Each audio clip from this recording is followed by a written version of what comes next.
Dr. Ted here, and welcome to the channel. And on this channel we deal with mental health issues and personal development. And today I want to talk about a big part of my work, and that is couples counseling. Now, as you can imagine, many couples go through a lot of different issues, maybe even yourself.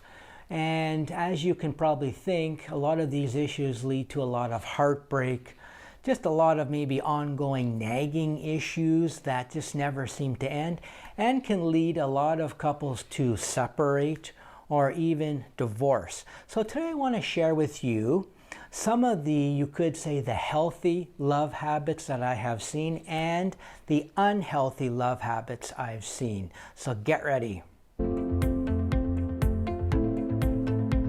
My first healthy love habit is communication. Now, healthy relationships are built on open, honest, and respectful communication. People feel very safe in communicating things to their partner without fear of retaliation or judgment, because it's a very, you could say, an awful feeling when you're communicating something to somebody and they're very disengaged. For example, maybe they're on their phone, they're just not really in the moment, really listening to you, and that can lead to a very disconnect. Are you even paying attention to what I'm saying? But when you have that, when you have somebody very much open to what you're saying, that really builds a strong bond to each other. Next one is trust. Now, this involves believing in the integrity of the other person, how reliable they are, how committed they are to the relationship. So people really need to feel that from the other person. When they say they're going to show up at a certain time, they're there. That you also believe what they say. They're not kind of telling you one thing and then doing another. What they say is what they do. And you can feel that. You can feel that they're very much committed to the relationship. So you really trust that they are present in it. They're not, for example, leading double lives, meaning maybe they have other people on the side or having other relationships. No, you trust that they are there for you. Independence. Now, while you're sharing your life together, you can't always be together. So basically, you have to have the freedom to pursue individual interests, have friendships, have your own kind of space. So if you are in a healthy relationship, you can have all these. So you're not just confined to the relationship. You're able to see things outside the relationship, and also you can bring those things in. You can maybe sharing things that you've experienced with your friend, things that you do outside, but you have the freedom, the independence to kind of operate outside the relationship, which is very important. You can't feel that the relationship is a prison, you could say. Support. People are there to support each other.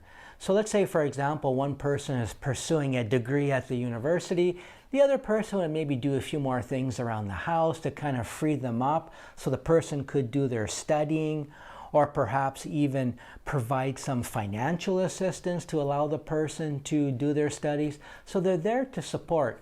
People in healthy relationships, they're there to support the person through successes and challenges. So they're there to be a very stable foundation for them. And that's very important, knowing that the other person is there to support you. Conflict resolution. In relationships, people have problems, people have fights, people have disagreements, but it's how you deal with these disagreements.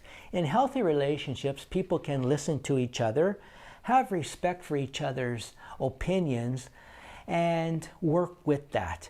Now, basically, you may not always get what you want in the fight or in the conflict, but at least you have respect for the other person. You can kind of navigate that, come to compromises. So that's very important in healthy relationships. Now let's get to unhealthy love habits. Let's begin with control.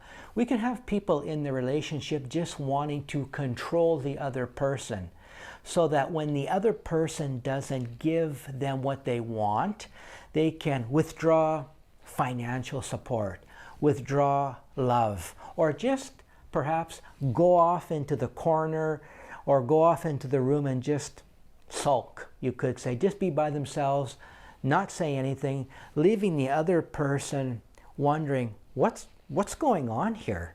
What just happened here?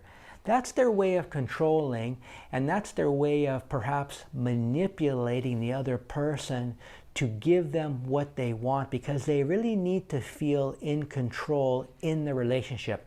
It's not very healthy. Dependence. One person is very dependent on the other person. So let's say, for example, their partner is going out to meet somebody. They may think they're going out to meet a lover. They're going out to meet somebody and they may be replaced. So they can ask their partner, well, where did you meet the person? What did you talk about? Is that your lover? They can act very jealous-like, very needy, and their partner can start to say, well, what's going on here? And over time, their partner can feel very suffocated. They can't breathe in the relationship because of this other very dependent partner. Very unhealthy. Conflict. And what I mean by conflict is very intense conflict, where there's a lot of maybe yelling, screaming, a lot of threats. I'm going to call the police. I'm going to do this to you. I'm going to do that. Or there could be physical violence where people are hitting each other. Very unhealthy for relationships. Now, I'm not saying avoid conflict, where that can also be unhealthy, where you just don't say anything. But conflict, when it gets very escalated and it continues to be escalated, not very good for relationships. Insecurity. And this can connect with what I said already in terms of dependence. The person is just insecure. They're just, again, asking, what are you doing? What's happening? Why are you not messaging me 10 times a day? They just need that validation, that ongoing validation from their partner. And if they don't get it, things get escalated.